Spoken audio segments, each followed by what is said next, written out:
believe how many of those bipedal weapons have popped up around Africa. When did that start? No more than 6 months ago. Didn't really hit me until I came here. They're not supposed to be in use yet. Emmerich says they were still doing the last round of fine-tuning. The doctor has no idea. His research has already hit the black market. Both sides of the Iron Curtain will have it by now. Even so, they're spreading much too fast. Sure, the Walker gears can operate in any terrain. Their mobility's just as good in the jungle as it is in the desert. That would come in handy in a place like Africa. They are modules that can one day be used as nuclear weapon systems. And with that in mind, the numbers are way too large. There must be another reason they're so widespread. Like what? It's all about needs. To small-time outfits like most of these private forces, this product is a dream come true.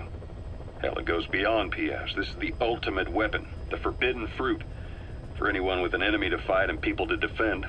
The nuclear deterrent. Exactly. Sounds familiar, huh? PFs are all operating off your playbook. You created these times. But could this be the new weapon in Africa that Emmerich talked about? If it is, why is Cypher letting everyone and his brother get their hands on one? What comes next? Selling nuclear weapons in the open? Making them public property? Why don't they give that a try? Then the next war really will be fought with sticks. Right. The man we're dealing with isn't foolish enough to make a suicide pact with the world.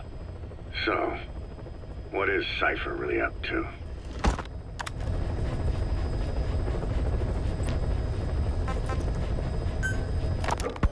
There is going to be a kind of festival held on Mother Base.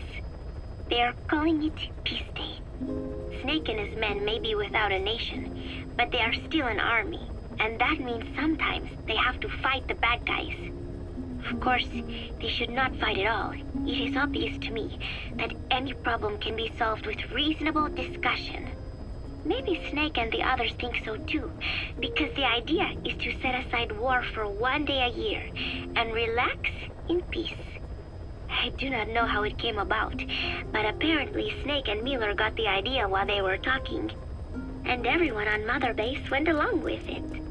To think that deep down they all share a love of peace, that makes me happy. But never mind that. Somehow I have ended up singing on stage. Miller was all, "Come on, both our names mean peace. It will be great." Why does that mean we have to be in a band? Then he roped Professor Galvez in too, saying, "Hey, Galvez comes from peace too. We are the perfect act." I am not sure Miller really understands the origins of the name Galvez. But then again, you always have to take Miller's talk with a grain of salt. What I cannot believe is he went and told everyone we'd be performing together without even asking my opinion. Now everyone thinks it has all been decided.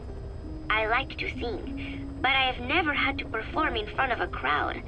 I do not think I'm up to this. But everyone seems to be looking forward to it. I guess I would hate to let them down. And anything is better than letting Miller sing. Oh, that was mean. Miller said he was going to write a song for us. I wonder what it will be like. It is funny. The more nervous I get, the more I find myself looking forward to it.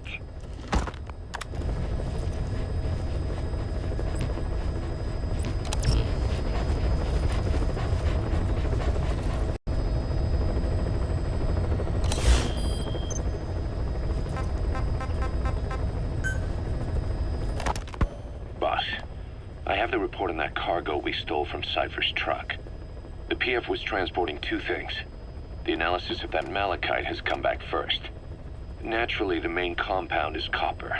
There's also a small amount of cobalt. Nothing unusual so far. Southern Zaire is a well-known copper belt. However, in addition to these, we also detected a trace amount of uranium. The content percentage, though, is too low for nuclear development. It most likely came from Shinkalobwe mine.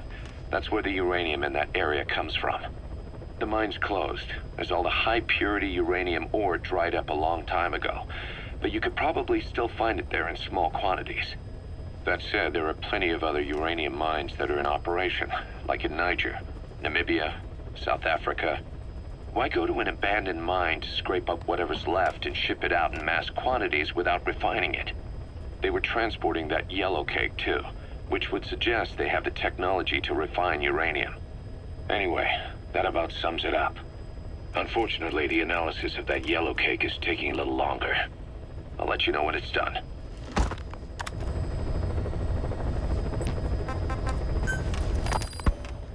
Zero-risk security aren't as hardcore a military outfit compared to the other two PFs in this region. The company sends operators to conflict regions around the world, not just Africa. They have decades of combined experience. They're also based out of South Africa. Their headquarters is in Johannesburg. A lot of their work involves corporate security for South African companies, but a good number of their operators are retired South African military. So don't mistake them for a bunch of security guards.